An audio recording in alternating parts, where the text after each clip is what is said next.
Soy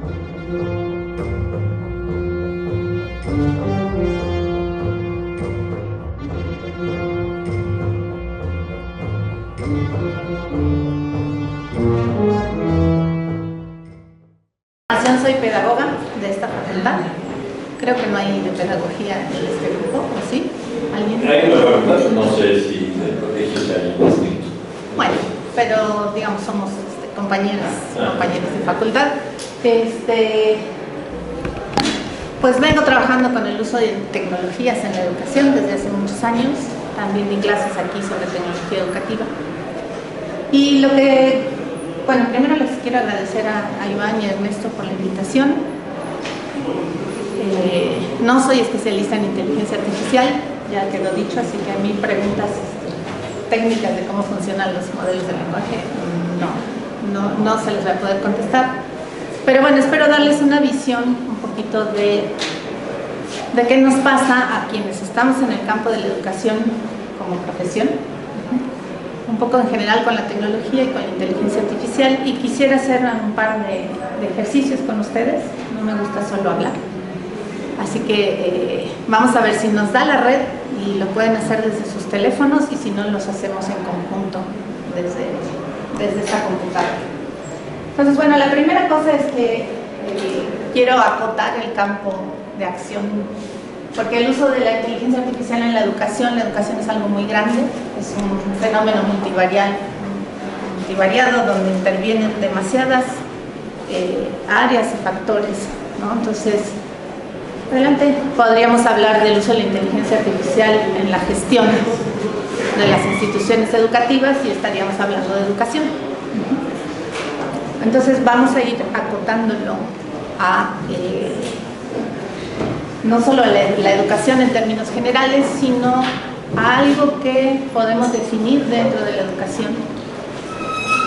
Y dentro de la educación, bueno, en pedagogía se le llama la educación formal, que está la no formal, que es la inteligencia artificial en la educación entendida como aquellos procesos que tienen que ver con el aprendizaje de los estudiantes en instituciones como estas. Porque ¿quiénes se educan? Se educamos todos, ¿no? Se educa desde la familia, se educa desde la escuela, por supuesto, pero también desde las asociaciones, desde los grupos religiosos, desde los partidos políticos, los medios de educación, de comunicación, perdón, son grandes educadores, para bien o para mal, pero educan. Entonces vamos a cerrar un poquito, a acotar el tema a la educación dentro de una institución como esta, y en lo que corresponde al aprendizaje. Ustedes están aquí estudiando distintas carreras y se supone que tienen que aprender o de filosofía, o de letras, o de pedagogía, o de geografía, o de ya tenemos muchas carreras en la carrera. Son 12. Sí, no me voy a acordar de todas, pero en cada una se espera que ustedes aprendan o se formen también como profesionales de un área. Y como productoras y productores de conocimiento de esa área. Esas son como las dos grandes cosas que espera esta sociedad de una institución educativa. Y ese es el pedacito del que me quiero ocupar. De lo que significa enseñar y aprender. Porque les insisto, dentro de esta institución suceden muchas otras cosas que tienen que ver con la educación, como las interacciones sociales entre ustedes, con los docentes, las organizaciones estudiantiles, tienen que ver también toda una serie de actividades que se hacen en la institución, pero que no están orientadas específicamente a aprender, a enseñar y aprender filosofía, historia. Y no sé si habrán escuchado, se suele decir que hay un proceso de enseñanza-aprendizaje, así todo junto y con un guión. Está como muy difundida esa idea, pero bueno, ¿qué creen? Que no es así. Son dos procesos vinculados pero diferentes. ¿Qué quiere decir esto? Que hay una cosa que es aprender y otra que es enseñar. Enseñar nos toca a quienes estamos contratados para eso, digamos, ¿no? No todos tenemos como profesión la docencia, porque nos formamos en una especialidad y no en la docencia, pero nos toca enseñar. Si yo les voy a proponer esta definición de enseñar, que es proponer situaciones de aprendizaje para que en ustedes ocurra aquello que se quiere aprender.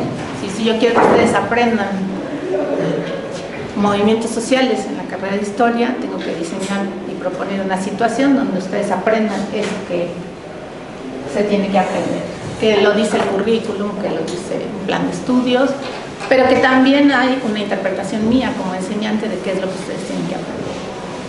¿Y por qué son dos procesos diferentes? Porque yo puedo crear y poner a disposición esas situaciones, pero no puedo asegurar que mis estudiantes aprendan.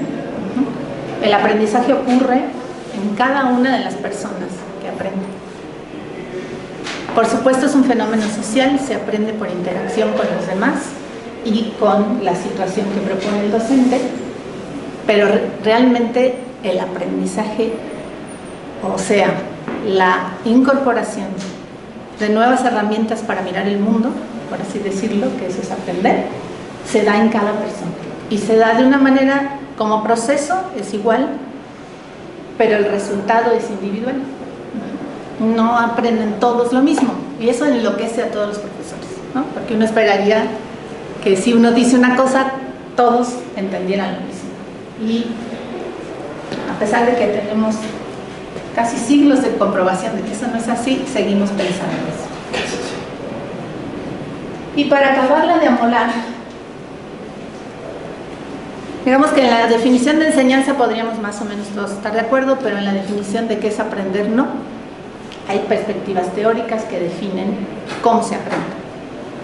Y según esa perspectiva es como vamos a entender lo que nos toca hacer como enseñantes.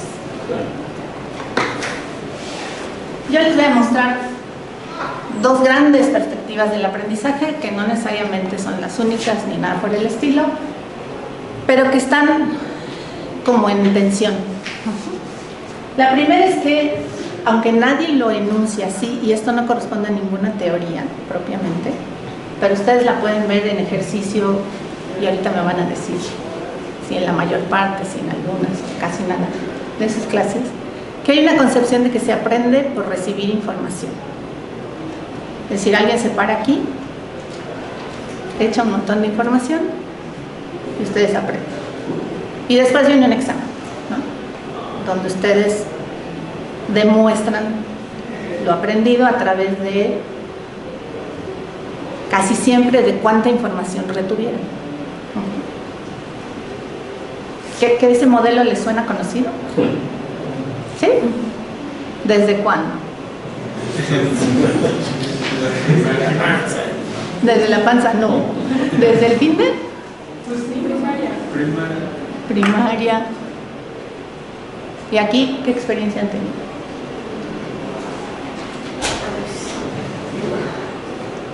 Pues se trata de que sea menos, pero al final siempre las maestras y los maestros caen en el mismo modelo. Bueno, desde mi experiencia. ¿Tú qué estudias aquí? Historia. Historia. Ok. Tú decías que sí. Sí, también la mayoría de las veces, aunque intenten innovar en este tipo de procesos de aprendizaje, siempre recaen en dar alguna información, repasarla una u otra vez con diferentes ejemplos, y a veces hacer un examen de ello, o por el contrario, hacernos un ensayo explicando qué aprendimos sobre el tema. ¿Alguien más que tenga? Sí.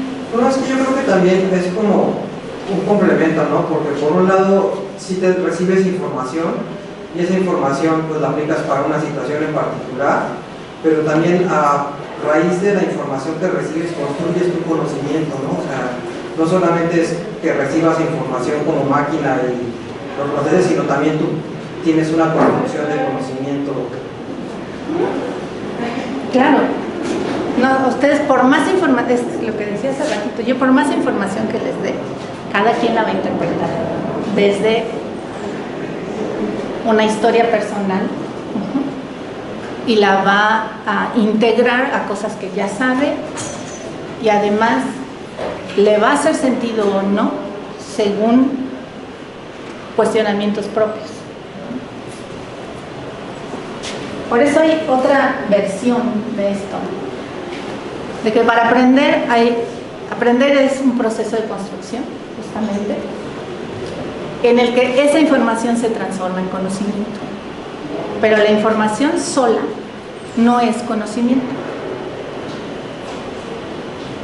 Y esto va un poquito en contra de aquella primera afirmación de que vivimos en la sociedad de la información, que sí es cierto, pero para que esa información realmente sea conocimiento para la gente, tiene que haber un proceso constructivo. Es decir, ustedes o quien está aprendiendo, digo ustedes porque son estudiantes de la facultad, tendrían que poner en funcionamiento algo que vamos a llamar, parece una cosa muy complicada, que son acciones cognitivas complejas, para que esa información sirva para resolver algo, una pregunta, un problema, un reto, y que ese problema le da sentido a la información porque dices, es necesaria. Es un poco lo que estabas diciendo.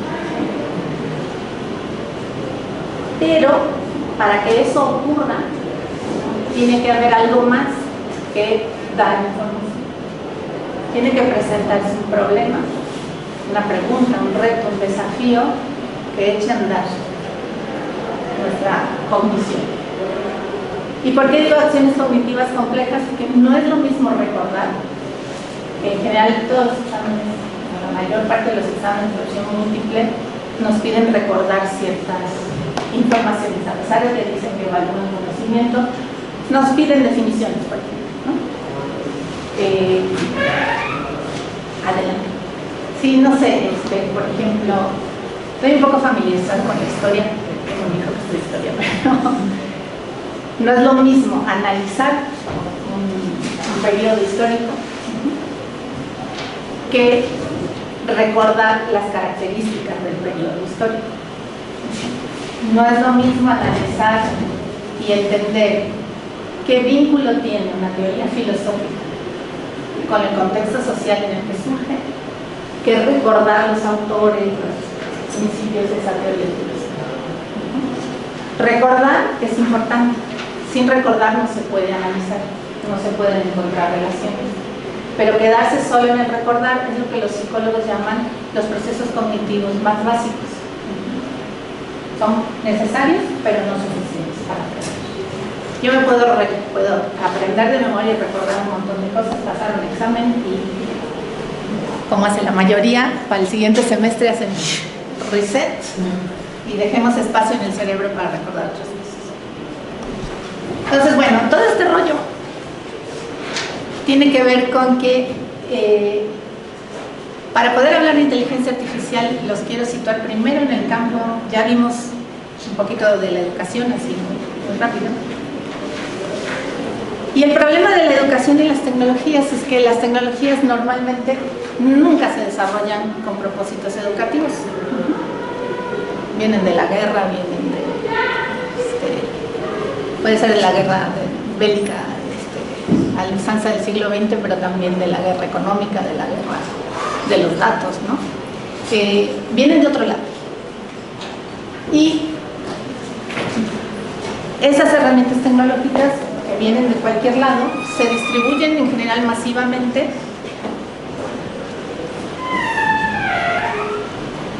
y hacen su aparición en las aulas, ¿no? Y ¡pum!, nos llega. Pero en general nunca han estado desarrolladas con criterios pedagógicos y didácticos, es decir, pensadas para que, ¿qué puede hacer esta tecnología para que los estudiantes aprendan algo? Y lo pongo aquí desde las máquinas de escribir y las calculadoras de bolsillo, porque esas cosas que para ustedes son de museo,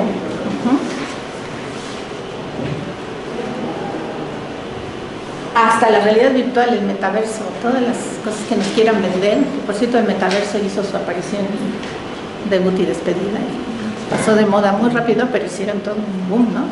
Y ya había universidades haciendo sus metaversos y sus versiones de metaverso de la universidad. No están hechas para la educación, Entonces, en los sistemas educativos, en las instituciones educativas, tenemos que ver qué hacemos con eso, porque la tecnología invade las aulas sin este antecedente. Y les hablo de las máquinas de escribir o las calculadoras, porque igualito que con la inteligencia artificial, y ahorita voy a llegar a la inteligencia artificial, en la educación hay reacciones muy similares, ¿no? Desde... Con las máquinas de escribir no tanto, porque las máquinas de escribir nunca llegaron a la escuela y hubiera sido fantástico que llegaran. Pero cuando llegaron las calculadoras, la reacción de los sistemas escolares fue: ¡qué horror! Los niños ya no van a aprender a sumar, restar, multiplicar y medir, ahora lo va a hacer una máquina, y entonces el pensamiento va a ser, digamos, va a tener peor desarrollo, ¿no? Y no sé si les suena eso algo con la aparición de la inteligencia artificial. Entonces, ¿qué pasa con las tecnologías que suelen generar estas reacciones? La fobia, que es esta que les acabo de decir, fue igualito, apareció ChatGPT y antes de que llegara la explosión a México ya había universidades gringas que lo habían prohibido, ¿no? Y habían dicho, jamás serán sancionados todos aquellos que usan. Porque cuando aparecieron las calculadoras también fue lo mismo, ¿sí? No van a pensar, hay que prohibir las calculadoras. Las calculadoras estuvieron prohibidas en las escuelas mucho tiempo. No sé si a ustedes les tocó. Sí, también, pero aquí a los jóvenes que les prohibieran usar calculadora en la primaria. No, ya era obligatorio. Ya era obligatorio. Ya habla bien de las escuelas. Cuando apareció Google, ustedes sí son de la generación Google, cuando apareció Google y la posibilidad de buscar en internet, ¿qué hicieron las escuelas? Lo prohibieron, ¿sí? La razón, la misma, van a dejar de pensar, ya van a traer todo copiado y pegado, y entonces ya no van a saber leer, no van a saber buscar, o sea, no van a saber hacer. Y no sé, todavía pasa en la UNAM, así que no se tengan miedo de levantar la mano si sí pasa. La reacción extrema es prohibir trabajos entregados en computadora a mano, asegurarse, ¿no?, de que la cosa sí fue. ¿No les prohibieron nunca? ¿Sí? ¿Tú qué estudias? Filosofía. ¿Y cuál es la razón de eso? No van a pensar, ¿sí? Entonces la razón que se argumenta es detrás de eso es que si lo hacen a mano, al menos para copiar de la pantalla van a leer. Y van a retener algo por haber leído, ¿sí? Qué bueno que no. ¿A nadie más se lo prohibieron aquí? ¿Sí? Pero fue más un examen que era un ensayo dentro de la clase. Ah, bueno, no, yo digo entregar trabajos, o sea, no le puedes entregar a la profe o al profe un trabajo impreso o en archivo, porque, bueno, todavía tenemos algunas facultades que sí lo prohíben. Y en el fondo la gran razón es la amenaza que siente quien enseña, porque lo van a reemplazar. Esta amenaza también salió con la inteligencia artificial, no sé si la escucharon, ¿eh? Sí, ya la vivieron. Ya la vivieron, ¿no? Así de que pues los profes dicen, nos van a reemplazar a todos, nos vamos a quedar sin chamba, ¿no? Pero en 1970, hace muchos años, en el siglo pasado, ustedes no sabían ni en planes estaban, surgió exactamente la misma reacción cuando apareció una corriente que se llamaba la enseñanza programada, donde proponían poner computadoras en las escuelas para que la computadora le enseñara a los niños, ¿no? Y el sueño era, va a tener la computadora todo, y los niños se van a sentar frente a la computadora y van a hacer los ejercicios, y cuando hagan un ejercicio y no les salga, los va a mandar a un nivel más abajo, y cuando les salga ya les va a proponer algo más complejo, y entonces los niños solos van a aprender. Y la reacción fue la misma, ¿no? Nos van a dejar sin trabajo. No pasó, ¿verdad? Seguimos todos aquí, tenemos trabajo, Pero la discusión sobre la inteligencia artificial fue exactamente la misma. Nos van a dejar sin trabajo porque ahora todo lo van a obtener de la computadora. Y para colmo, con una velocidad y una apariencia de verdad que es pasmante. La otra reacción es el optimismo extremo, que les contaba de los 70s, de todo va a funcionar bien, realmente sí era una corriente de deshacerse de los maestros porque capacitar millones de maestros es muy caro, son personas, ¿no?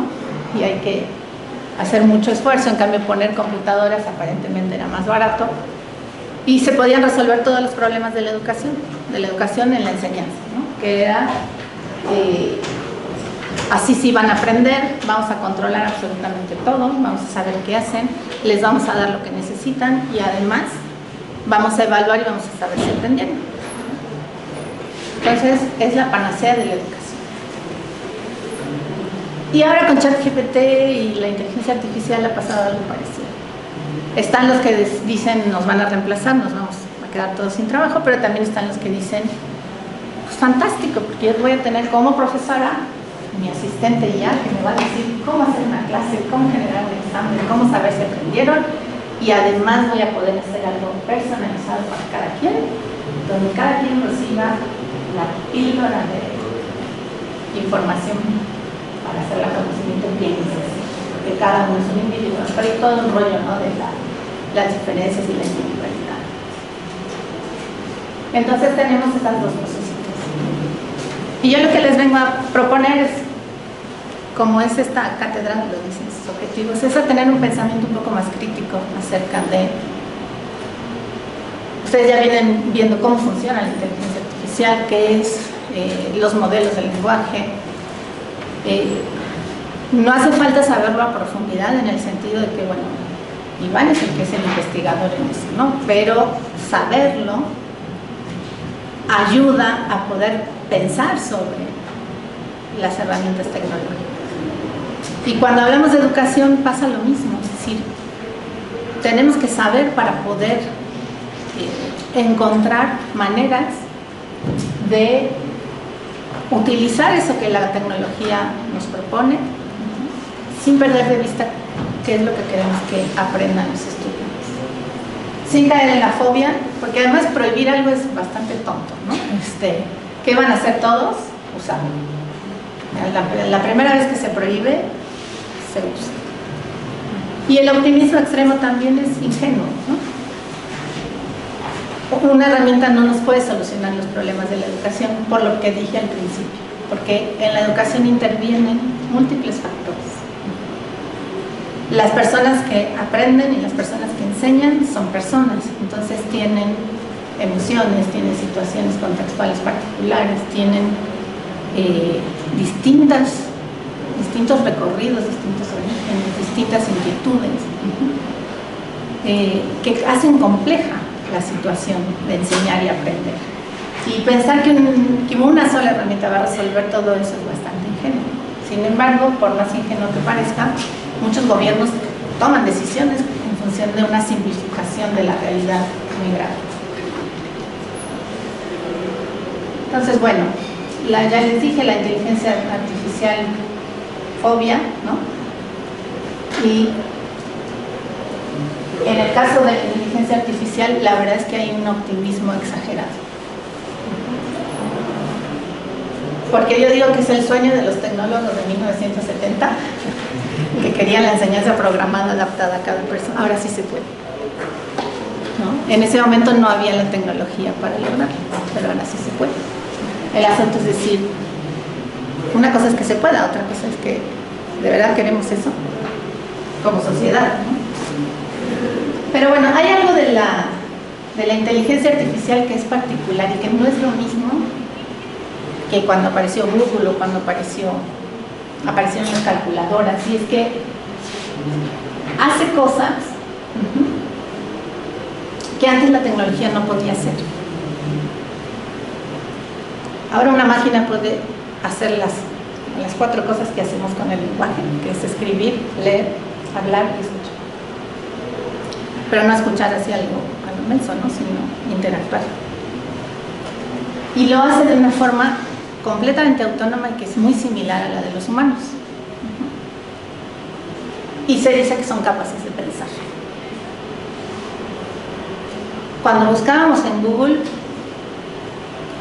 a principios de este siglo, bueno, hasta ahora, bueno, los niños chiquitos dicen que Google les contesta, ¿no? O sea, y las personas mayores también, es como que le dan una entidad humana, pero no creíamos que estuviera pensando, ¿no? Medio sabíamos que funciona de alguna manera en que encuentra información y la devuelve, pero no había esa sensación de que piensa. En cambio, con la inteligencia artificial, sí. Es más, si ustedes le piden a una inteligencia artificial una imagen sobre inteligencia artificial, casi siempre es una especie de perfil humano con cerebro de máquina. Porque la idea es que la máquina piense. Y entonces, ese es un problema. Yo no tengo la respuesta, igual sé que en algún futuro tendrán respuesta. Sí, yo lo sé. Pero no es un punto encontrar la respuesta, sino que estamos frente a una tecnología que nos desafía porque se nos parece demasiado. Y entonces, ¿qué nos distingue de las máquinas? Algo nos distingue de las máquinas. El otro día escuché algo muy bonito que le preguntaban a un veterinario, no tiene nada que ver, pero le preguntaban en qué nos diferenciamos o nos distinguimos de los animales. Y dijo una cosa que me pareció bonita, muy filosófica, que dijo que el ser humano, que también es un animal, o los seres humanos somos animales, pero nos distingue que somos conscientes de nuestra propia muerte. Y me dejó pensando, ¿no? Porque digo, wow. Y dice, un elefante, ustedes saben que los elefantes se entierran y acompañan en el cementerio de elefantes, y cuando un elefante se va a morir, todos saben que se va a morir, y lo acompañan hasta que se muere y se va. Dijo, pero esos elefantes que acompañan al que se van a morir, se dan cuenta de que el otro se muere, pero no son conscientes de su muerte, no saben que ellos también se van a morir. Y los seres humanos sí lo saben. Y lo saben desde... Mi hijo me preguntó a los 2 años y medio. Mi abuelita se va a morir. Y mi otro abuelito. ¿Y tú? ¿Y yo? Pues, tenía 2 años. Entonces, esa distinción, o sea, se habla de que las ballenas tienen lenguaje, o sea, hay muchas cosas que compartimos con el resto de los animales, pero nosotros tenemos una particularidad. Bueno, ¿cuál será la que tenemos con respecto a nuestro propio desarrollo tecnológico? Porque la inteligencia artificial finalmente es un desarrollo humano. Sin un humano no habría, bueno, sin un conjunto grande de humanos, porque no lo hizo una sola persona, no habría ChatGPT ni ninguna de estas herramientas. Entonces, vamos a hacer una prueba, ya hablé suficiente. No sé si tengan chance, si lo puedan escanear el código. Esta es una herramienta que quiero que prueben. Si no, igual la vamos a probar entre todos, para que no gasten datos. Si no tienen buena red de la facultad, mejor no gasten datos. No. Igual llévense el código por si quieren entrar. Si quieren y pueden, úsenlo. Esto es un simulador de casos clínicos veterinarios. Yo sé que aquí nadie estudia veterinaria, me van a disculpar, pero hay muy pocos desarrollos como este. Entonces, si quieren, explórenlo un poquito, si pueden, y lo vamos a usar entre todos para que aquellos que no tengan acceso lo puedan ver.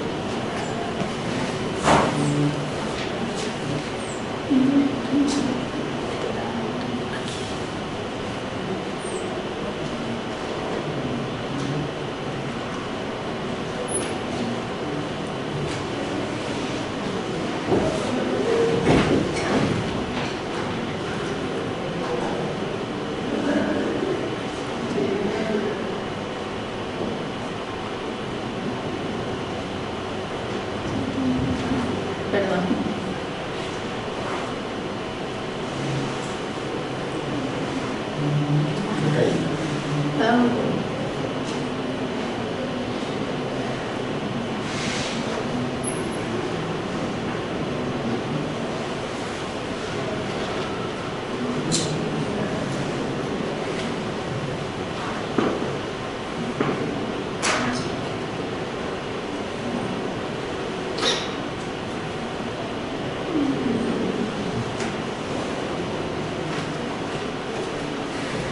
Ya lo estoy proyectando, para que lo veas. Ay, lo siento, no. Pero yo bajar Sí. Si les pide una cuenta, se entran con su cuenta de ChatGPT, es la que les está pidiendo.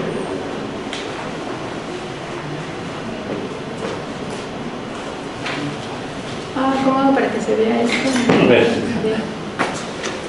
Para que se vea esta cara. Es que tenemos que salir, no sé. Ajá. Ahí ya se me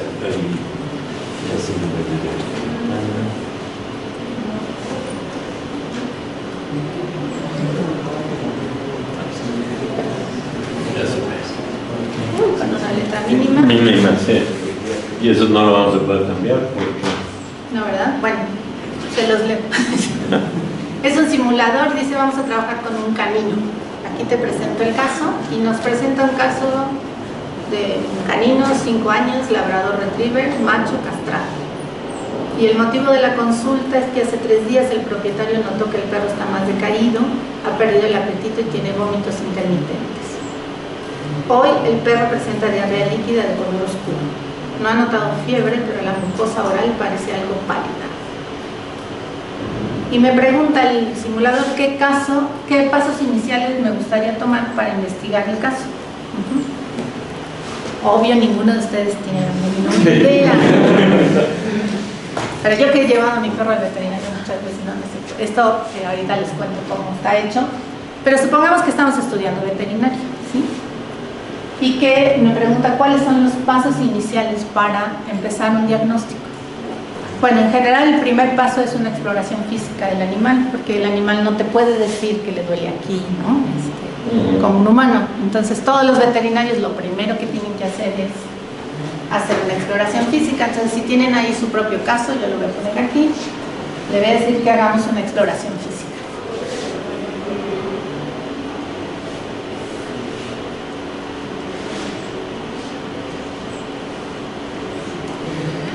Y entonces me presenta los hallazgos relevantes después de la exploración física y dice, la temperatura corporal es 38.7, que es normal, en un perro es normal. La frecuencia cardíaca 110 latidos por minuto, ligeramente elevada. La respiratoria 30 respiraciones por minuto, ligeramente elevada. Las mucosas pálidas. El tiempo de relleno capilar 3 segundos, prolongado. Relleno capilar es que cuando tú le aprietas, ¿sí? Te hacen un puntito blanco y cuando sueltas el tiempo que tarda en volver el colorcito. Palpación abdominal, dolor leve a moderado en el área abdominal craneal. Vayan a saber eso qué es. Sí. Auscultación abdominal, ruidos intestinales reducidos. Estado de hidratación, deshidratación moderada, piel poco elástica y ojos algo hundidos. Peso, 30 kilogramos, ligera pérdida de peso desde la última visita. Con estos hallazgos, ¿qué pruebas o análisis te gustaría realizar a continuación? Y entonces, yo que no soy veterinaria diría, no la menor idea, pero digamos una química sanguínea, ¿no? Que es lo que los médicos piden, a ver qué pasa.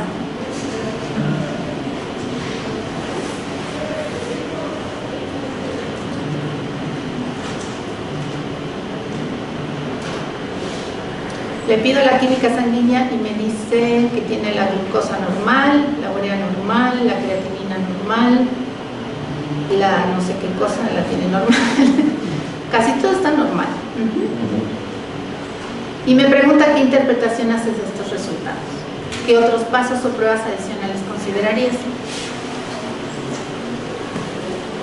no somos veterinarios, ¿no? Pero si estuviéramos estudiando veterinaria tendríamos algunas herramientas para empezar a contestar. Bueno, ¿qué parece? O sea, pobre perro le duele la panza, vomita, tiene diarrea, pero los análisis salen bien. Entonces, los análisis de sangre, a lo mejor habría que hacer otros análisis. O podría decir, bueno, estos datos me permiten interpretar que, bueno, puede haber una afectación gastrointestinal, pero no está afectando otros órganos, porque no tiene problemas en el hígado ni en los riñones por los resultados del análisis. Y puedo dar un siguiente paso, es decir, bueno, entonces dame otros análisis. O podría yo empezar a elaborar un diagnóstico y consultar, es decir, a ver, me parece que puede ir por acá. Probamos eso, a ver qué dice. Vamos a decir que puede tener una, ¿cómo se llama? Si tuviera infección no saldrían tan bien, pero vamos a preguntarle, ¿sí? No sé, no soy médico veterinario. Ajá. Pero supongo que le duele la panza. Podría tener una infección gastrointestinal, ¿no?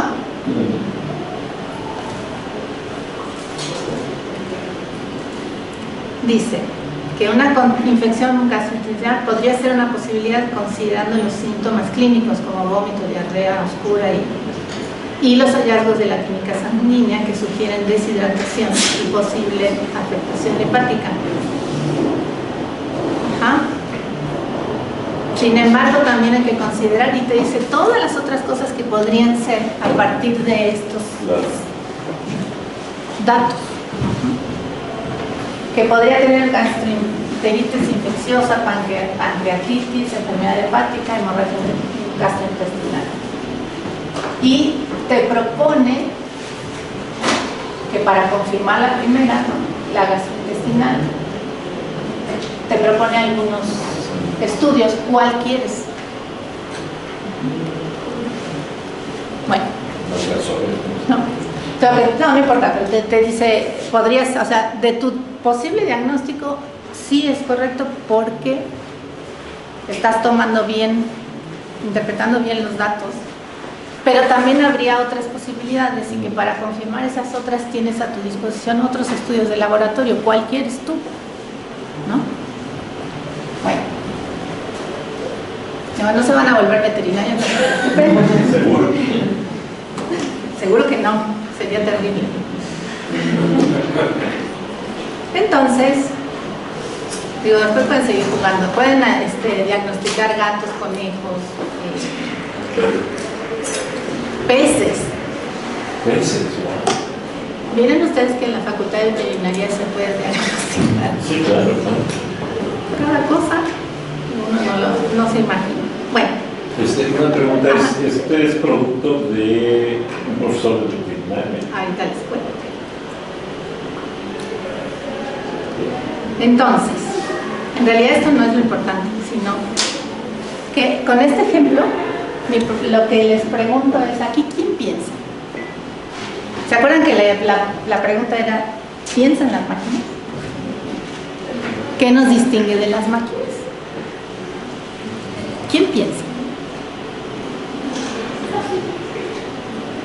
En este ejemplo que hicimos. Pues yo pensaría que quien está pensando es quien le está pidiendo los datos al simulador, porque el simulador realmente nada más está manejando datos, o sea, te está entregando una serie de datos, pero no te entrega información, o sea, información procesada basada en experiencia, que es lo que nosotros sí podemos hacer, o sea, no tiene un contenido semántico de lo que está haciendo, sino simplemente te está arrojando datos. Entonces, por ejemplo, el simulador no es consciente de que sea un perro, de que sea un labrador, de que sea, sino simplemente te está entregando los datos que tú le pediste. Entonces yo pensaría que quien piensa es quien está haciendo la simulación, quien tiene que pensar qué quieren decir los resultados, qué quiere decir que ciertos laboratorios me entreguen esto, o sea, todo eso. ¿Sí están de acuerdo? ¿Sí? No piensa la máquina al elegir exactamente qué, porque no me está dando cualquier dato. Son datos, ¿cómo decirlo? Pertinentes. Ujú. Efectivamente, un perro con 38.7 tiene temperatura normal. A nosotros nos dicen tienes 38.7 y ya estás tirado en la cama así. No voy a morir. No, el perro está bien, ¿no? O sea, me da datos. Sí estoy de acuerdo, pero me da datos pertinentes, ¿no? Ahí se quedaron todos mudos. Si piensa la máquina, no piensa. Él dice que no, ¿eh? Tú que no. Muy bien. ¿Y los demás? ¿Qué dicen? Pues yo creo que más haciendo programa o quiero la base de datos para empezar a hacer estos análisis. Bueno, ahí te maté. La base de datos es ChatGPT. Esto es el ChatGPT habitual. No le dieron más. Bueno, le dieron entrenamiento y el ChatGPT. Sí, supongo que entendí. Está bien cómo funciona. O sea, es todo lo que están haciendo. Yo sigo pensando también que es la persona que interactúa con el modelo, porque simplemente está describiendo un caso de que probablemente ya tenga como un parámetro en particular, pero si la persona sale del parámetro que la misma máquina impone, pues se empezarían a ver las limitaciones que tiene este programa, porque no podría solucionar de la misma forma que una persona. No sé, no nos dé veterinaria, pero por ejemplo, pusiera más atención en cierto rasgo o en un estudio que no había previsto la máquina, ahí empezaría como a volver a repetir lo que ya había dicho antes, y eso podría pues dar a entender un poco sus limitaciones en cuanto al tema, pero sigue siendo la persona que le está respondiendo porque es la que reacciona ante esa información. ¿Tú qué dices? Yo creo que la máquina sí está pensando, y más, bueno, yo me quedo con algo que ya nos habían dicho en otra clase aquí, que tal vez como seres humanos tendemos a sobrevalorar nuestros procesos cognitivos como algo así súper complejo, y realmente la máquina pues está trabajando con información que ya tiene y la está procesando, que al final es lo que nosotros hacemos cuando estamos pensando, estamos procesando información que ya tenemos y damos resultados. Que la máquina tenga o no otro tipo de formas de percibir eso, pues así carece de sentidos. Por ejemplo, nosotros usamos nuestros sentidos para procesar la información, pero pues de cierto modo sí está pensando, no está pensando como nosotros pensamos tal vez, pero sí está haciendo un proceso de pensamiento. Bueno, sí, yo creo que eso tiene mucho de cierto, pero no creo que, digamos, el pensamiento se pueda reducir solamente como al procesamiento de información, ¿no? Entonces, como que en ese sentido yo también pensaría, ¿no?, que algo como que también nos distinguiría como de las máquinas es esto como que la filosofía llama como qualia, que pues más bien es tener una experiencia privada de la realidad. Y ya sé que a lo mejor aquí no estamos utilizando pensamiento en ese sentido, pero pues es bien sabido que, pues, por ejemplo, las máquinas no pueden tener como una experiencia privada de la realidad, porque pues no podemos saber qué es lo que está pasando, como por ejemplo en la cabeza de todas las personas. Yo no sé de qué manera pues mi compañero percibe como el color rojo, y de qué manera pues no sé, siente el sabor del chocolate, ¿no? Entonces pues eso es algo que la máquina no podría tener, una experiencia personal o consciente de sí misma. ¿Qué opinan? ¿Qué opinan? Vamos. Todo les está carcomiendo. A ver si adelante. Bueno, no sé si... Adelante, tú sácalo, no pasa nada. Aquí no tenemos Yo me diría un poco, como según yo dice Aristóteles, que es que, digamos, la intelección, pensar y el deseo se identifican en cierto campo. Entonces yo diría que la máquina no piensa porque no desea, no se mueve hacia algo nosotros, digamos, le provocamos ese moverse hacia el resultado. Pero ella en sí misma no lo desea, y es como cualquier cosa, ¿no? O sea, por ejemplo, un ejemplo clásico, ¿no? La madera está el mueble, ¿no? Pero no le viene a mueble hasta que nosotros lo hacemos, ¿no? Por elección. Entonces, en ese sentido, yo diría que no piensa, ¿verdad? No, sí, está muy elevado. Está padre, ¿no?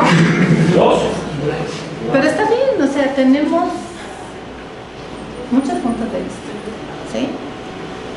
Podemos estar de acuerdo o no, pero tenemos argumentos. Eso está padre. Tenemos la posibilidad de seguir pensando sobre eso. El simulador no, él está ahí con sus casos clínicos veterinarios y de ahí no lo es, ¿no? Pero me quedo con una pregunta, que es pensar. Yo no tengo formación en filosofía, yo les podría hablar de qué es pensar desde la psicología. No porque sea psicóloga, pero sí porque para entender qué es aprender, tengo que entender cuáles son los procesos por los que se aprende. Y eso está pegado a la psicología. Entonces, ¿qué será pensar? Y me llamó la atención, dijiste, pensar no es solo procesar información. ¿Saben ustedes que hay toda una teoría psicológica todavía viva, digamos, porque las teorías mueren también, que dice que nuestro cerebro funciona a semejanza de una computadora, es decir, tiene procesos de entrada y de salida y tiene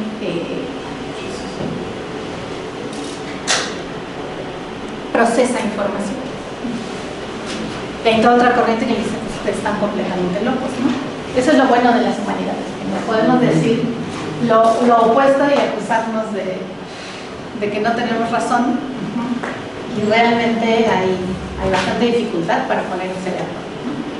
Pero esa es la teoría del pensamiento modular, que dice que tenemos en el cerebro módulos que procesan información que proviene de distintas fuentes o distintos estilos, y que esos módulos finalmente se conectan. Y la verdad es que sí funcionaban, yo ya no sé cómo funcionan las computadoras, porque ahora que esos cómputos cuánticos ya no sé de qué están hablando, pero antes funcionaban así, ¿no? Hay módulos de procesamiento. Pero bueno, no decía yo que tuviéramos aquí todo la respuesta, no vamos a darnos. Ese código es para un Padlet, donde si ustedes quieren pueden dejar todo esto que dijeron por escrito. Ahorita lo voy a proyectar, pero recién vamos a la primera pregunta, ¿quién piensa? La segunda es cómo está hecho el simulador, y eso es lo que me preguntaron. ¿Cómo creen que está hecho? Es decir, por ahí, tú me preguntaste si lo hizo un profesor de veterinario, ¿no? ¿Cómo creen que está hecho? ¿O quién lo hizo? O sea, ¿qué tiene que haber aquí para que se haga este simulador? Me dijiste que es chat. Es chat. Con los $20 pagados, porque el libre no lo hace. Exacto. Luego alguien entrenó como modelo o no sé cómo le llaman. A ver, ¿cómo creen que lo hizo? Lo hizo un profesor de veterinario, que no es computólogo. Sí, le gusta la cosa, pero no es experto en inteligencia artificial, nada. Se puso a buscar. ¿Cómo lo habrá hecho? ¿Se imagina? Sí. Pues tal vez alimentando una base de datos de un montón de casos clínicos y entrenando al sistema para que, dependiendo del input que se le diera, entregara cierto output, ¿no? O sea, por ejemplo, si yo le pido un ejemplo de laboratorios clínicos, pues que me entregara una serie de laboratorios clínicos relacionados con el caso que me está planteando arriba. ¿Quién más? ¿Cómo piensa que lo hicieron? Por ahí alguien dijo, ¿no?, que le habían dado una base de datos. Tanto tan simple, ¿no? Como que se entrena un modelo. Pero es ChatGPT.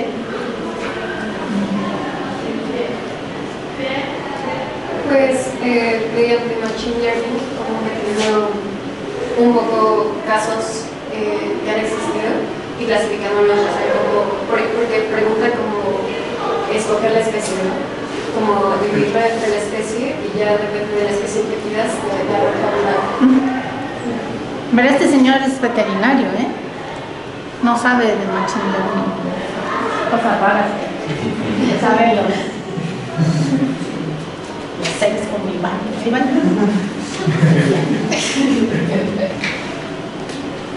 Fíjese que no. Es un señor que es director de la Facultad de Veterinaria, pero es veterinario, ¿eh? Nada más. Machine Learning, entrenamiento de modelos, no tiene ni idea. Hizo un prompt. ¿Sí saben lo que es un prompt? Claro, es un prompt de este tamaño. Para determinar lo que va a hacer ChatGPT. Porque como es veterinario, no sabe de bases de datos, no sabe de Machine Learning, no sabe de nada. Y tampoco en la versión de ChatGPT de los $20. Les insisto, porque hay otra versión, hay otras posibilidades con Open ahí que se puede hacer. Pero con esta versión, realmente el que está trabajando es ChatGPT. Con sus bases de datos, con lo que lo hayan entrenado. No hay posibilidad de entrenar este modelo. ¿Sí? Es algo de un nivel... A ver, no sé por qué los computólogos tienen los niveles al revés. Cuando dice un nivel muy alto nos imagina algo complejísimo, ¿no? Pero en ellos es al revés. Los lenguajes de bajo nivel son los más complejos porque son los menos prehechos. Y los de alto nivel son los más sencillos porque están muy prehechos y entonces uno usa comandos para que la máquina haga algo sin saber casi programar. Y eso es lo que hice. Con ChatGPT, ChatGPT funciona como ya funciona, no está modificado, no se le agrega información porque no se puede. Es un prompt muy bien pensado y muy puesto a prueba. Y, por ejemplo, me mostró él que le quitó la parte de imagen, o sea, yo no puedo pedirle radiografías porque ahí chafea horrible y te inventa las imágenes. Entonces le pides una radiografía cuando lo usé con él, era un conejo, mi pobre diagnosticado, y pedimos una radiografía de abdomen porque tenía, y saca un conejo con el intestino humano, porque se inventan las imágenes. Entonces esa parte ya no funciona, ¿no? Entonces pum, se la quitó del prompt. Pero es un prompt, es decir, este señor no es un especialista en modelos de lenguaje, no es un especialista en cómputo, es un hiperespecialista en veterinarias, con muchas inquietudes, y entonces se puso a hacer algo para la educación, lo cual es fantástico, porque yo les decía antes, en general en el ámbito educativo recibimos las herramientas así a capela, digamos, y tenemos que empezar a pensar en cómo las usamos. Él se puso a pensar, hablando de quién piensa, yo creo que sí pensó un montón, ¿cómo hago para que esto sirva para aprender? ¿Ustedes creen que un estudiante de veterinaria aprende algo con esta interacción? Digo, hasta yo aprendí que necesito un análisis de función hepática cuando hay diarrea y vómito. Exacto. ¿Cree que aprende algo el estudiante? ¿O le está resolviendo la vida y ya no va a estudiar nada? Ya siempre que tenga un caso clínico le va a preguntar al simulador. ¿Tú qué dices? Yo pienso que se aprende porque justo el simulador lo que le enseña es a conectar la información que sabe, ¿no? Que ya tiene de sus libros y de sus clases y puede ponerlas en práctica sin tener que hacerlo a la antigua, ¿no? Como haces preguntas y que alguien maneja sus libros. Luis, ¿qué se aprende? Tiene que haber un aprendizaje de reforzamiento, porque, claro, trabajar ahora sí que en la vida real, no siempre vas a tener ese caso específico donde el golden retriever, tiene vómito, no te van a llegar ese tipo de pacientes con tanta frecuencia, o puede que no te pase, pero la posibilidad de que puedas experimentarlo en un escenario en donde no pongas en peligro al animal pues sí te puede ayudar a parametrar y decir, claro, esto funciona en este tipo de casos, conectar el conocimiento previo a casos futuros que uno podría enfrentar. Pero dijiste la palabra reforzamiento, como si primero hubiera que aprender otra cosa para después usar el simulador. Porque yo veo el simulador y... ¿qué es lo que Pero tú no estás estudiando veterinaria, ¿no? Ni siquiera es una pregunta, ¿no? Por algo estás en fila. Sí. A ver, tú dices. O sea, pensando en lo que dijimos hace rato, sí creo que se transforma la información en conocimiento gracias a este simulador, porque es cierto que necesitas entender, ok, este caso tiene esta enfermedad o esta infección tiene estas características, pero ¿qué pasa? O sea, hay muchas variables, y entonces cuando el simulador ya te presenta, no sé, una variable que está disparada hacia otro lado, pero con los demás síntomas, tú ya conociendo que a veces puede pasar esto, que dependiendo del peso, o sea, es tanta información que tú tienes que analizar hasta cierto punto, que ya cuando te lo presentan puedes ir haciendo estas conexiones y ya no es solo información, bases de datos, ya tú estás diciendo, ok, este puede ser un antecedente porque el animal estaba en un lugar con garrapatas, ¿no? Y entonces, ¿esto qué significa para esta raza de perro? ¿Qué más? Perdón. Yo también considero que sí puede ser como una herramienta para aprender. O sea, que sí tienes que tener conocimientos previos, evidentemente, para que los pongas en práctica. Pero creo que algo que quizás sí podría mejorar es la retroalimentación. O sea, porque sí dijo como, ok, sí se puede interpretar estos síntomas como una infección, pero también están estas otras posibilidades.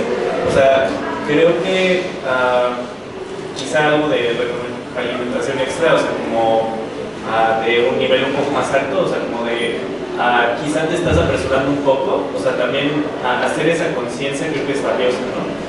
Y también algo que me gustaría saber, pero no sé si sea el momento apropiado, es cómo monitorean el desempeño de este simulador. No lo monitorean. A ver, van varias cosas.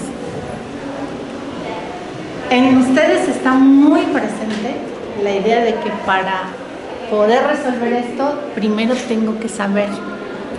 O sea, me lo tuve que haber aprendido para después aplicar. Y la segunda definición de aprendizaje que yo les propuse, que es un proceso constructivo, que a partir de un reto, la información se transforma en conocimiento porque la necesito. ¿Qué quiere decir eso? Que a lo mejor, bueno, conocimientos previos sí, obviamente, ninguno de nosotros va a aprender veterinaria con esto porque todos estamos así, ¿no? O sea, eso que no. Y además no se espera que esto lo use cualquiera para diagnosticar su perro. ¿Por qué? Porque el caso te lo propone la máquina, ¿sí? Para evitar justamente, ¿no? Que, ay, voy a poner los síntomas de mi perro, a ver qué me dice y lo matas al perro, ¿no? No. Pero es para que un estudiante de veterinaria a lo mejor no se tenga que aprender todo de memoria antes, sino que a partir de tener que resolver un problema, vaya buscando la información que le hace sentido. ¿Cómo estudian ahorita en veterinaria? Pobres. Por ejemplo, tienen una materia que se llama farmacología y se aprenden todos los fármacos y para y los exámenes de fármacos son famosos porque los reprueba todo el mundo porque todo es de memoria. Y algún día, 4 semestres después, vas a saber que ese fármaco sirve para algo, en un caso concreto, ¿sí? ¿Qué pasaría si a partir de los casos vamos entendiendo la anatomía, vamos entendiendo cómo funcionan los sistemas de los animales, vamos entendiendo por qué un fármaco hace un efecto y por qué otro no? ¿Ah? Porque aprender es resolver algo para lo cual el conocimiento que yo espero que ustedes aprendan está en juego y es necesario. Y sin matar al animal, como dijo la compañera. No pones en riesgo a ningún bicho, todos son casos imaginarios. veterinarios, no son datos de ninguno de tus mascotas, porque eso sería gravísimo, pero es porque hay un reto que yo puedo empezar a echar a andar mi maquinaria de pensamiento para resolver el problema. Claro que hay conocimientos previos, obviamente, ¿no? Si yo no, pero por algo llegué hasta la universidad, digamos, ¿no? 100 mililitros de hacer lo que es, miligramos también, ¿no? Puede interpretar, pero incluso una chica que entra a veterinaria, que la mayoría son chicas, y en primer semestre puede empezar a jugar con esto, puede empezar a entender para qué está estudiando, ¿no? Bioquímica, farmacología, ¿sí? No antes para aplicar, porque si no nos quedamos en esa cosa de primero tengo que recibir para después aplicar y usar. En realidad nuestra cabeza funciona mucho mejor cuando necesitamos algo. ¿Sí? Ahí sí funciona. Cuando ¿cómo funciona? ¿Cómo avanza la ciencia?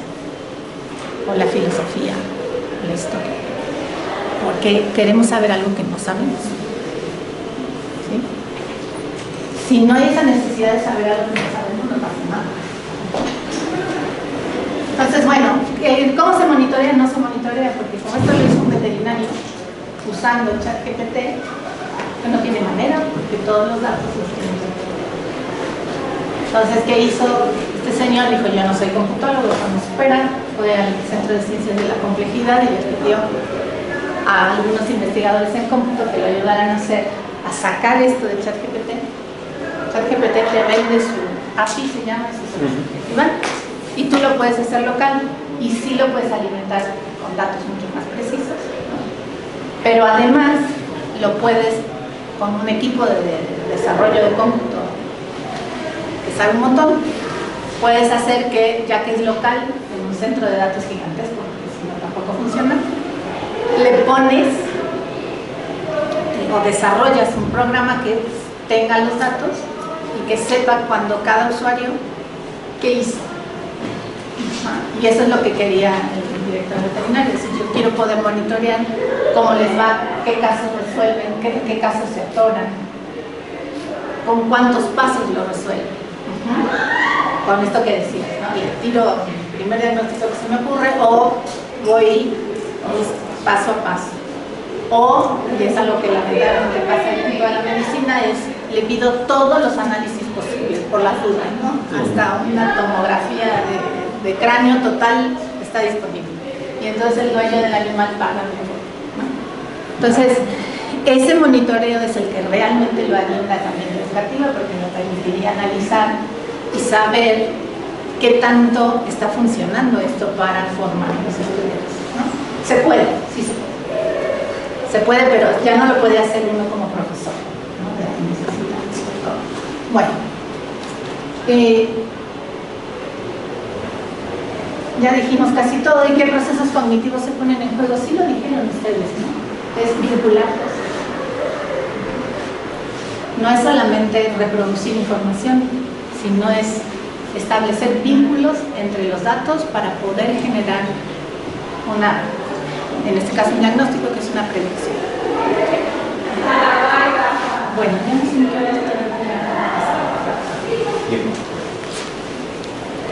Tenía otros dos ejemplos, pero no están cansados. Siempre. Es nuestro ser en el mundo. Como dijiste, la experiencia personal, privada de la realidad. Nuestra cualidad es el cansancio. ¿Cómo sabemos si se aprendió? Le falta esa parte que mencionaste. Para saber si realmente aprendieron, si esto lo usan solos, yo necesitaría toda esa información. Pero si lo uso en clase, ¿cómo sé si aprendieron o no?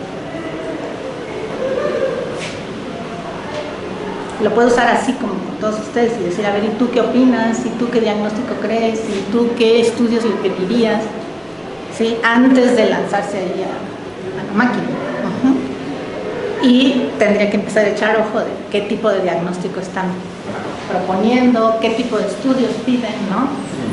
Y que cuando me pidan todos los estudios posibles de la humanidad, decir, no, no hay presupuesto. Así que elige. Y podrían entre todos hacer el diagnóstico. Y se puede trabajar con una sola compu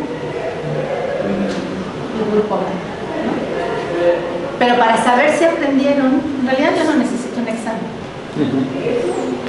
Necesito interactuar y dejar que interactúen. Si no, probablemente en un examen despegado de esto, a lo mejor les va bien, pero no necesariamente sé si con esto aprendieron y tampoco sé cómo reaccionarían a un caso ficticio, pero posiblemente real. Bueno, el siguiente ejemplo que tengo, a ver si lo podemos utilizar. Es una cosa muy chistosa. Ahí está el código, se llama iTalk. Pero no es Thor de los nórdicos. Lo escanean si quieren y ahorita yo lo proyecto, ¿sí? Y si lo abren, vean lo que dice al principio.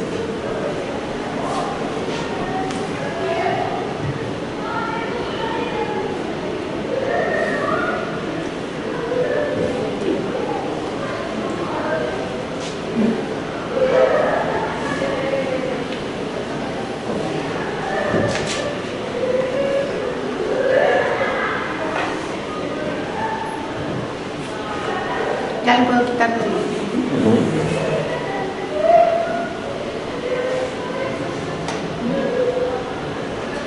yo tengo abierto. Me encanta su presentación. Indetectable escritor de inteligencia artificial. Entonces, hablando de las fobias y el optimismo extremo, ¿no? Esta es una herramienta que te asegura que nadie se va a dar cuenta que existe. Dice, y esto está dedicado a todos nosotros, obras académicas y creativas, personalizadas en línea.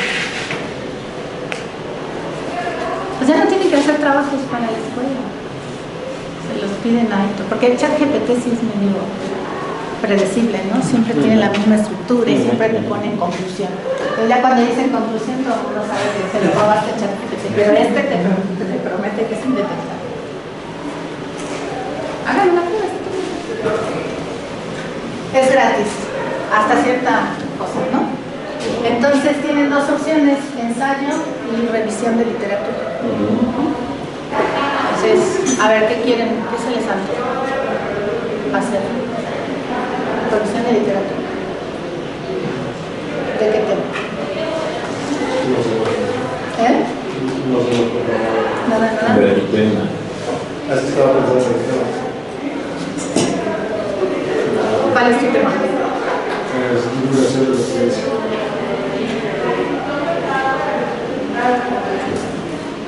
¿Lo ponemos así de grande o algo más? Modelos de la divulgación de la ciencia.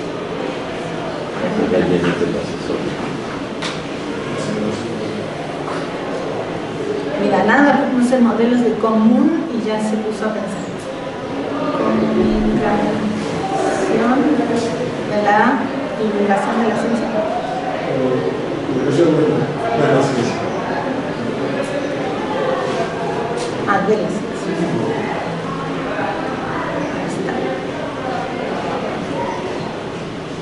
Que dice, este es un buen tema.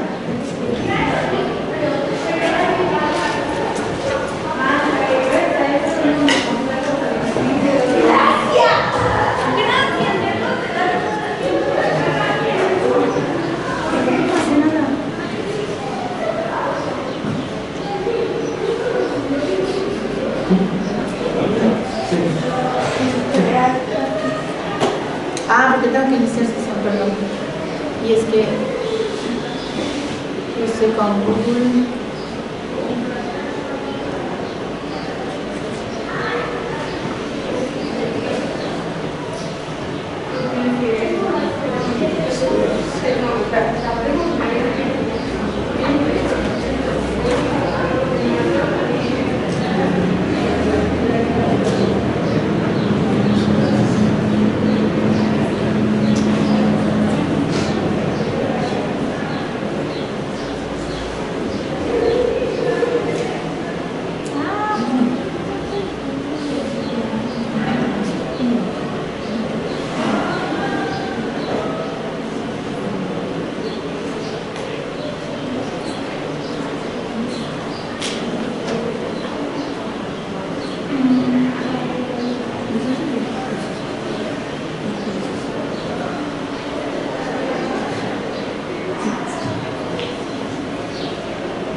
referencia Zappa.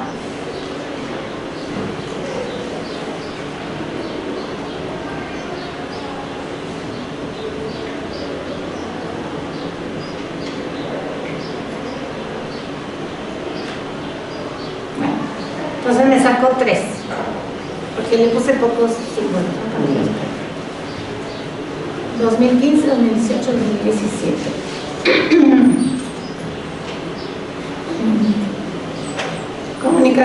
Comunicando la ciencia en el campo de la ingeniería, una experiencia en la radio, cómo comunicar la investigación desde la academia, de la torre de marfil a la arena pública, el papel de los científicos en la comunicación de la ciencia y la tecnología. Son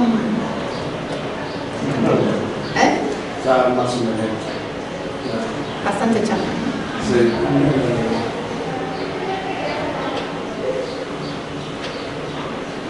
Después podemos hacer otra prueba, ¿no? Hagan sus pruebas si quieren.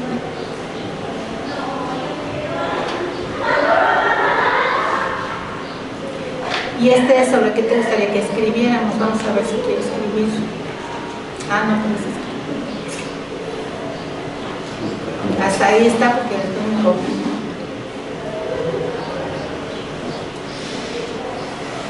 Pues me va a sacar, espero que las mismas. No, acá saco otras, miren.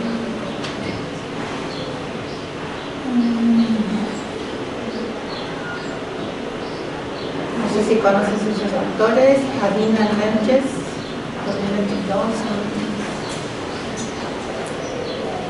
Ciencia y comunicación estratégica.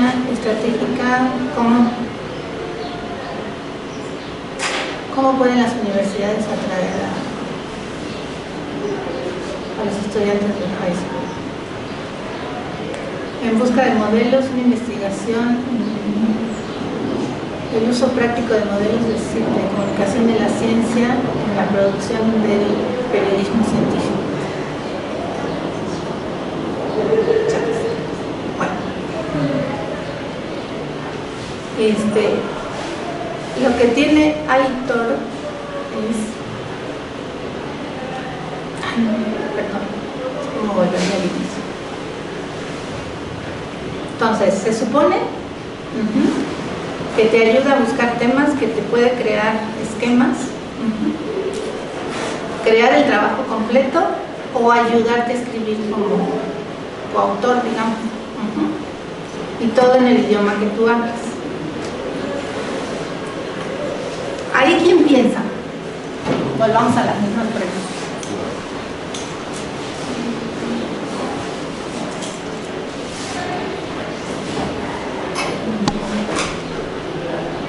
Ya dijimos que no tiene cuál ya. No tiene, pero ¿quién piensa? Yo lo que creo que pensamos los dos. A ver, ¿por qué? Porque es una interacción.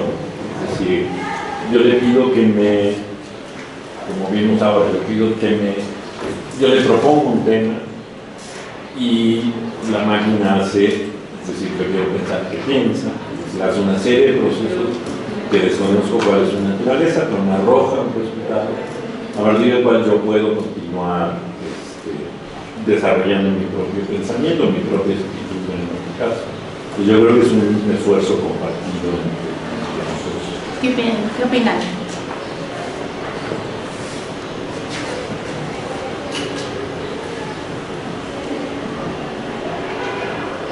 Yo sigo pensando que la máquina no piensa. Bien, eso me gusta. Bien. Que haya broncas. Si no tiene chiste. O sea, si no. Bien, ¿por qué? Porque, o sea, a pesar de que tiene como una generación creativa de texto, pues no tiene la creatividad que tiene una persona en cuanto a límites, por ejemplo. O sea, la máquina va a generar, o sea, su creatividad está basada en la relación que pueda tener de símbolos matemáticos, de algoritmos, o sea, de lo que se le haya introducido como datos a la máquina, y los va a convertir en cosas numéricas, los va a convertir en palabras y va a generar un texto coherente, mezclándolo con las palabras como veíamos en la clase anterior. Entonces yo creo que lo único que hace es combinar símbolos con un manual, algo así como el experimento del cuarto chino, en donde nada más combina símbolos con un manual y entrega un resultado. Que realmente quien tiene la generación creativa de un texto o algo así es la persona que lo está escribiendo.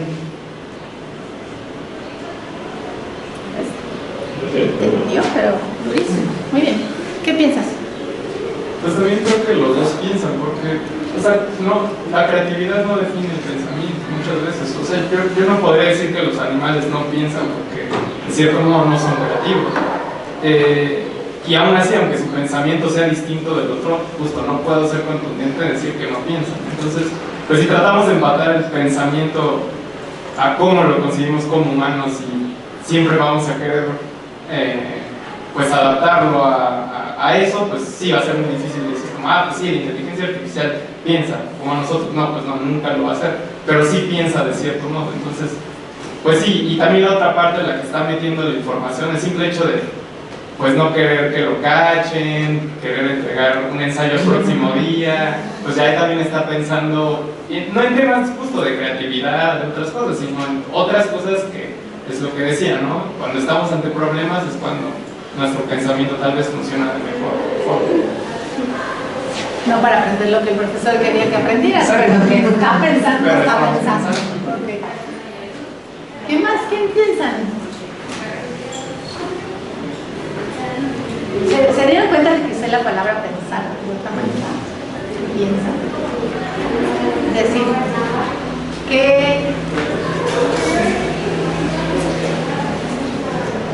en realidad lo podría reemplazar por qué opinan, o sea, qué construyen a partir de todo esto, ¿no? Desde su ser individual, y cuál es su posición frente a eso. Le podría pedir a la máquina que se posicione. ¿Que se quede, no? Que se posicione frente a eso. ¿Sí o no?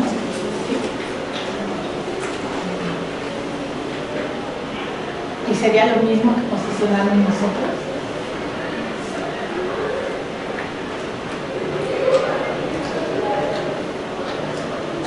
A ver, los filósofos, ¿qué es una toma de posición?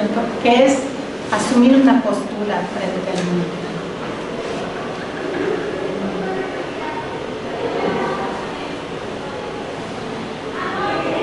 Que nos define.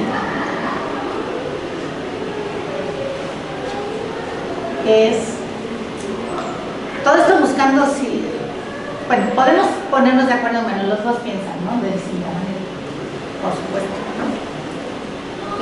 Podríamos decir, hay muchas, o sea, la palabra pensar podría tener distintas acepciones y no necesariamente la misma, aunque en realidad deberíamos entonces usar otras palabras, ¿no? Pero bueno, supongamos que estamos cortos de lenguaje y vamos a usar pensar, sí. Pero el pensar efectivamente puede decir el pensamiento humano se caracteriza por esto y el pensamiento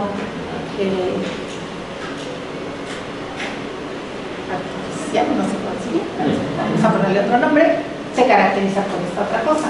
Y los animales podemos decir que piensan en otro sentido, ¿no?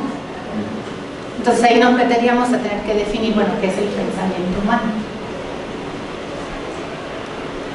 A lo que decía con tomar posición, y por eso les pregunto a los filósofos, es decir, cuando yo me posiciono frente a la vida con un sistema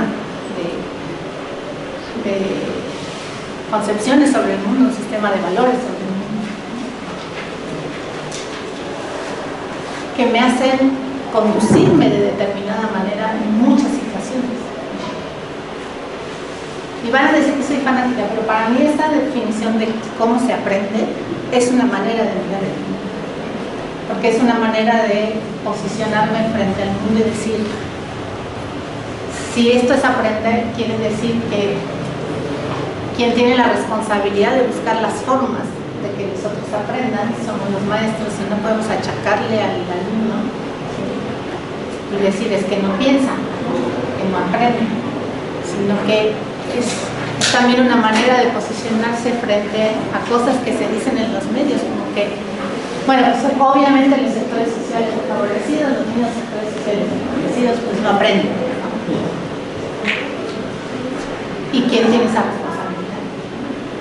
O sea, es una manera de mirar el mundo que te hace conducirte con un esquema o un sistema de valores frente. Justamente con lo que usted funcionando, ¿no? Y con esta pregunta de que si la máquina puede pensar o si más bien puede como tomar posicionamiento, y en ese sentido también estamos pensando en que la máquina pueda generar como una opinión, pues yo creo que sí, la opinión, por lo menos, bueno, la humana, no sé si pueda existir otra opinión, ¿no? Que suena como muy antropocéntrico, ¿no? Pero bueno, esta opinión en términos como de diálogo, ¿no? Pero que sí parte justamente como de un sistema de creencias, ¿no? Como usted lo estaba mencionando, mediante el cual pues estaríamos valorando el mundo, ¿no? Y al menos de que fuéramos expertices como en la materia en la que estamos opinando, podríamos dar un punto de vista así 100% objetivo, pero podría ser que dado que estamos partiendo de un sistema de creencias, pues podamos estar sesgados de algún modo, ¿no? Porque estamos partiendo ahora sí que, por así decirlo, como de un conocimiento situado, y a lo mejor sesgado era como la palabra que quería decir, ¿no? Pero que si estamos partiendo como de, a lo mejor, un punto no tan objetivo, y en ese sentido, no sé que, por ejemplo, la inteligencia artificial lo que nos da no es como su posicionamiento, no nos está dando como una opinión, sino que sí ya nos estaría dando como un resultado más objetivo de aquello de lo que pues le estamos preguntando, ¿no? Aunque pues también es muy inocente pensar en la inteligencia artificial, ¿no? Como que siempre nos va a dar así resultados puramente objetivos y que detrás de ella no hay como ningún tipo como de pretensión política, ¿no? Entonces, pues no lo sé, como que tengo muchas dudas al respecto, pero por lo menos sí no siento que pueda generar como una opinión personal, porque eso involucra como otro tipo de cosas, ¿no? Ok. Qué lío, ¿no?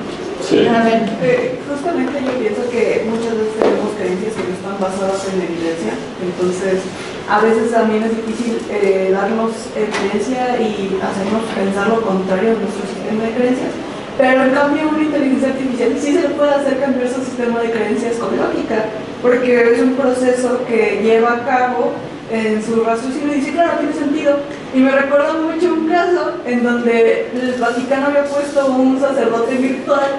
Entonces la gente le empezó a decir preguntas y de forma racional ella concluyó que claro, puedes bautizar a tus hijos con Gatorade, es válido. Ah, bueno, ahí les va, existe la objetividad. Eso ya es otro problema.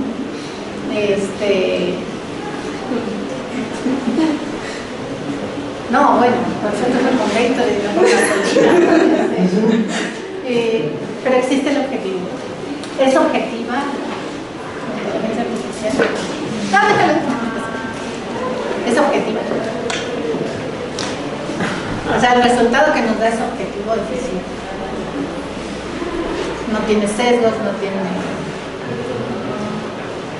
¿Cómo se entrenan esos modelos de lenguaje?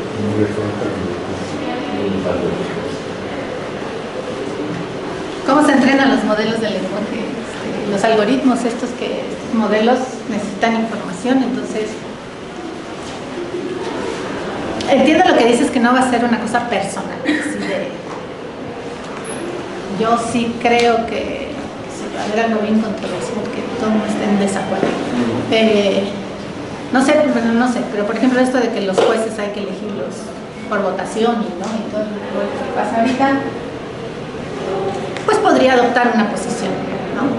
Pero va a estar basada en lo que ni siquiera es en el conocimiento humano, ¿eh? En lo que circula en las redes. ¿Será objetiva la respuesta? Por acá dice que no. ¿Por qué? La información que recibe y cómo, desde quiénes lo programaron, cómo lo programaron, qué información lo programaron, para qué la programaron. Y porque además lo que circula en internet no es todo lo que ocurre. Y aquí hay un problema importante en tecnología y educación, y es que tendemos a pensar que si no está en internet no existe, pero tenemos millones de personas fuera del círculo de internet y de las redes sociales, millones, no son poquitas, son millones. A lo mejor en términos de porcentaje todos los países dicen, no, nosotros ya tenemos una cobertura. Ah, sí, pero ese porcentaje que no son millones. Entonces, estas cosas están alimentadas con lo que circula. Y tan es así que al principio ChatGPT tuvo muchos problemas porque las respuestas del propio ChatGPT eran nazis, ¿no? Tuvieron que hacerlo políticamente correcto, pero porque lo que circula en las redes es producción humana, ¿sí? Y los humanos somos, por decirlo menos, variaditos, ¿no? Y entonces, pues claro, si le preguntabas sobre ciertos temas, te da una respuesta pro-nazi. Tristemente, porque eso es lo que circula en las redes. Entonces, objetiva, quién sabe. Y hay muchas voces que ahí no están. Muchas voces que ahí no están. Y tendemos a tener nosotros, tú dijiste antropocéntrico, yo diría también algo así como del ciudadano digital antropocéntrico, que piensa que todos estamos en las mismas condiciones y que todas las voces están en internet. No es cierto. Entonces la respuesta que te puede dar pues, está basada en un sesgo enorme que es lo que circula en internet y además no todos tienen acceso a internet. Entonces la pregunta de si la objetividad existe se la llevan igual de tarea, porque esa es la pregunta. Pero no en inteligencia. Ajá, pero en la inteligencia artificial no, porque está muy lejos de ser objetivo. Da la apariencia y eso es un problema que hay que pensar. Bueno, mi última herramienta es, esa les va a gustar más, a mí me gusta, de hecho yo la uso. Ahí necesito huella. Vale. Esa sí es única. Ahorita no es muy difícil, pero como ya estoy, no me tengo que volver a olvidar qué cosa. Esto es de Google, se llama Notebook, LM. Es una maravilla. Es una maravilla.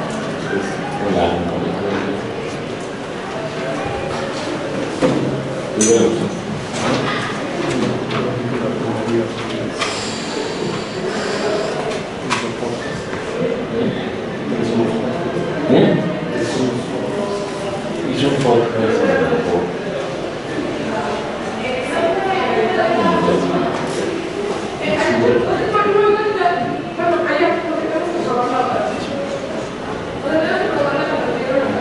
Bueno, Notebook porque es como hacer cuadernos y el M porque es modelo de lenguaje. Así gratis les permite tener varios cuadernos, no sé cuántos, y en cada cuaderno subir 50 fuentes.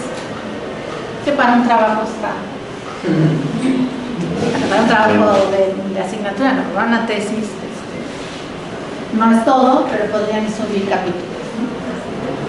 Bueno, entonces yo hice una prueba para mostrarles, porque no nos da tiempo, ustedes tendrían que subir sus fuentes. Pero lo que yo hago aquí es ir subiendo fuentes bibliográficas que yo encontré. Esas sí no me las encontró ninguna inteligencia artificial.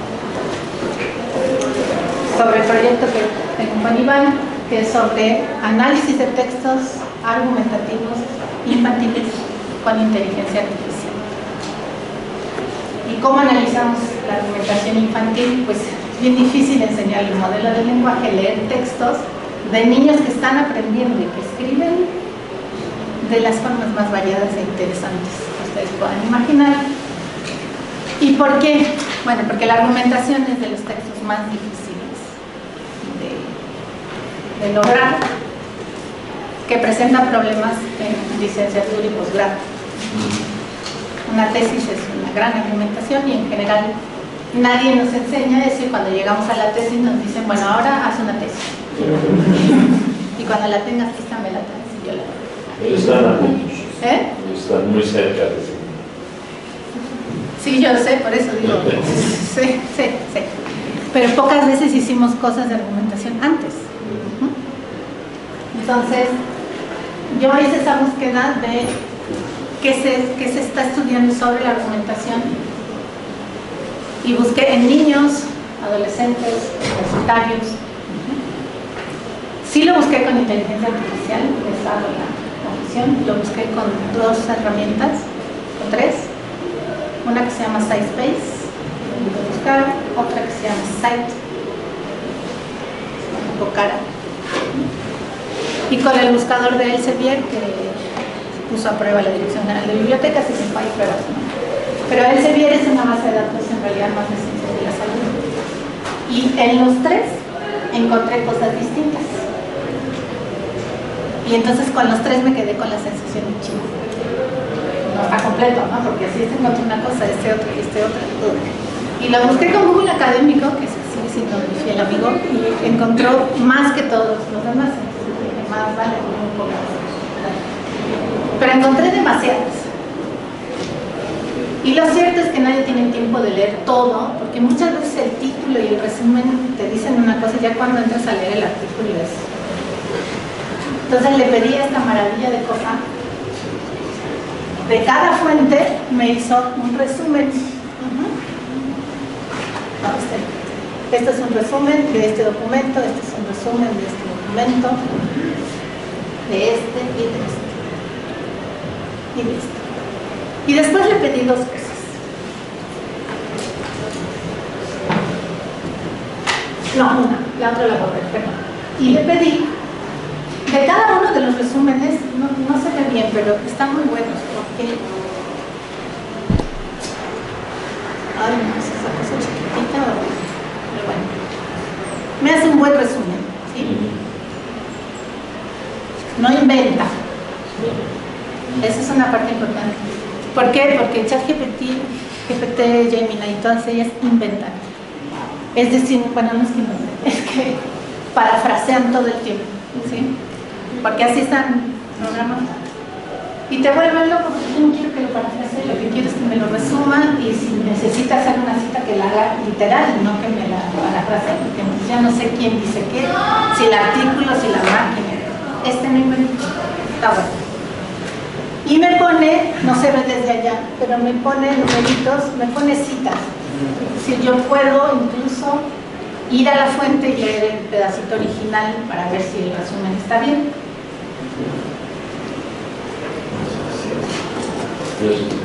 Y después le pedí una cosa. Le dije que me buscara los autores comunes en todas esas referencias. O sea, son 5 artículos, pero imagínense. Bien. ¿Y por qué le pregunté eso yo?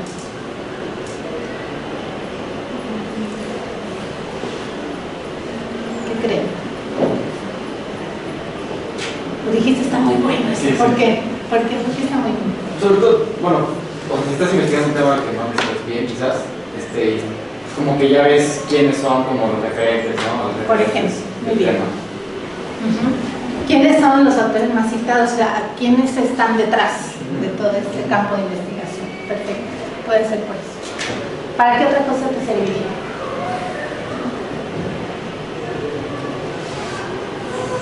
Sí. Te ahorra tiempo, ya. Si todos están citando a un autor, pues ya lees ese autor y ya sabes todo lo demás, porque sabes que ahí está el núcleo de conocimiento. Puede ser.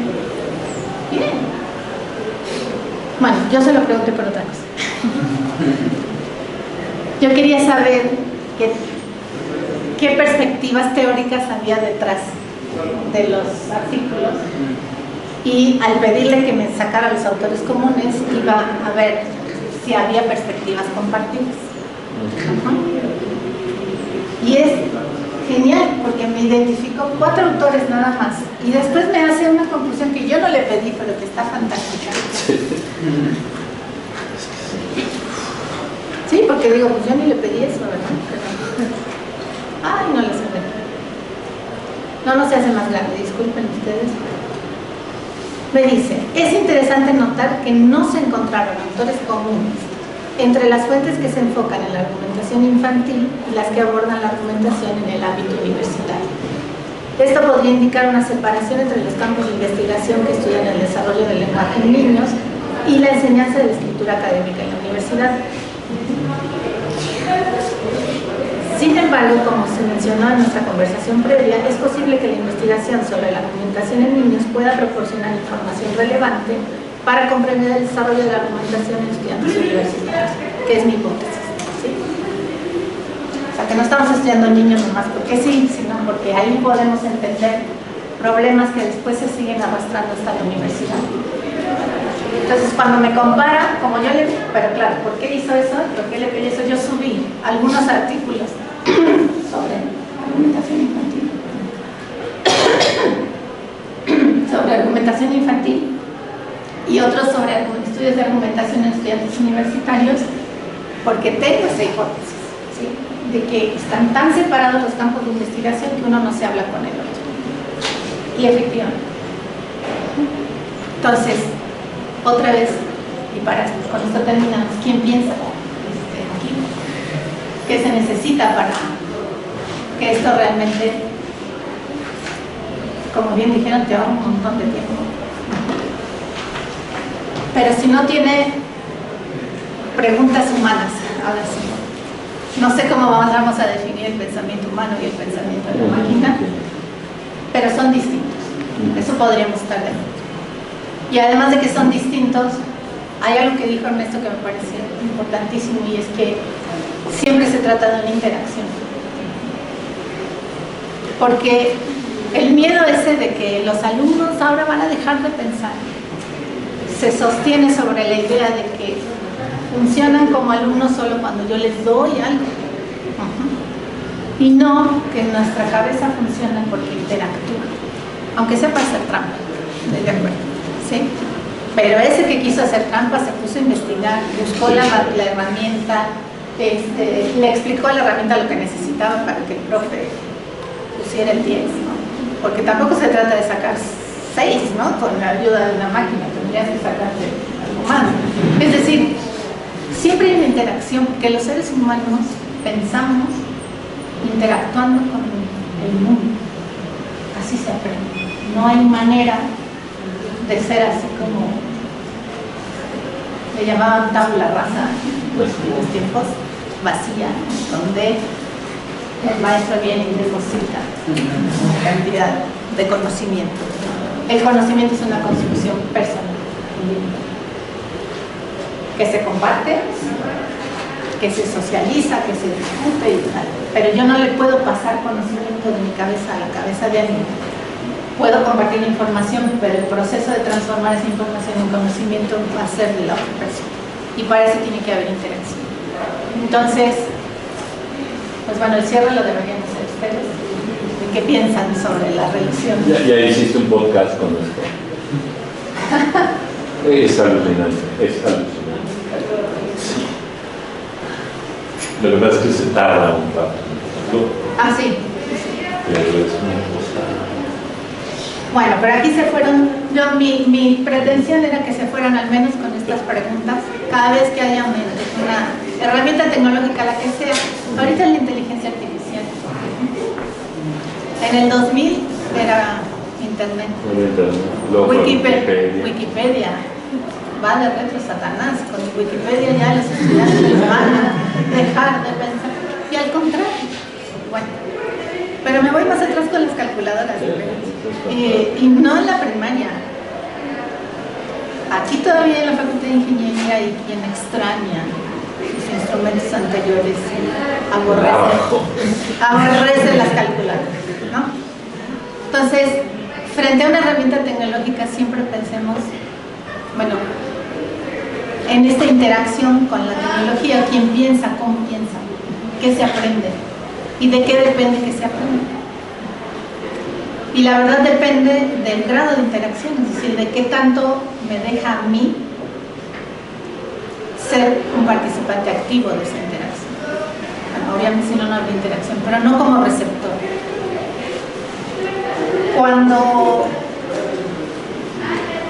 Y este es otro tema, pero va alrededor de lo mismo. En general, se les pide a los docentes que hagan recursos para materiales, y Y si son digitales, mejor porque son innovadores.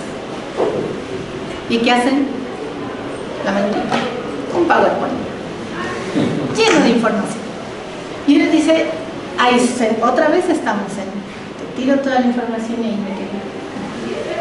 ¿Qué tipo de interacción puedes tener con ese recurso? Pues la recepción, porque además no lo puedes discutir con nadie, porque lo vas a ver solo en una compra. Hay otra manera de usar, como el del doctor de veterinaria, que es generar una interacción mucho más interesante.